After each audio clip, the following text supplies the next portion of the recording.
একটুখানি ফাউন্ডেশন ব্যবহার করব। একটা ব্রাশ দিয়ে ব্লেন্ড করব। আমি না সাদা কালো রংটা ছেড়ে বেরোতেই পারি না। কত কিছু ভাবি, এটা পরবো ওটা পরবো, কিন্তু সেই শেষে সাদা কালোই হয়ে যায়। এই জায়গাগুলোতে আমি একটু কনসিলার দেবো।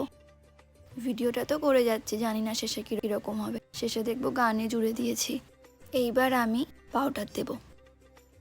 আচ্ছা, যদি এই ভিডিওটা শেষে দেখি যে ভালো লাগছে না, সেই তো আমাকে গানই অ্যাড করতে হবে। কি গান অ্যাড করব? দুর্গাপুজোর গান আমি খুঁজেই যাচ্ছি, কিন্তু পাচ্ছি না।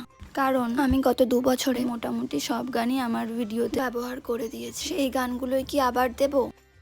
হ্যাঁ, দেব। মানুষ ভুলে গেছে। গলায় পাফ দিয়ে পাউডার দেব, এত ধৈর্য আমার নেই। তার জন্য এবার হাসবো, আর ব্লাশ দেব। এক্সট্রা করে আইশ্যাডো নষ্ট করবার আর দরকার নেই। ব্লাশ নেবে একটা অরেঞ্জ কালারের, দেখা যাচ্ছে কি এই যে আমি করতে পারি না, একা একা ভিডিও করতে অনেক কষ্ট। অরেঞ্জ কালার যেটা আমি গালে দিয়ে চোখ বন্ধ করে দিয়ে দেবে। আমার কি আরো সিরিয়াস ভাবে ভিডিও করা দরকার? কাজল পরছি, কাজল আমার খুব প্রিয়। স্মাচ করেছি। লিপটা বর্ডার দিয়ে নেব। সেটার জন্য আমি কি ব্যবহার করছি জানো? যেটা দিয়ে আমি আইব্রো করলাম সেটাই, কারণ আমার কাছে ব্রাউন লিপ লাইনার নেই। এবার গয়নাগাটি পরে আসছি।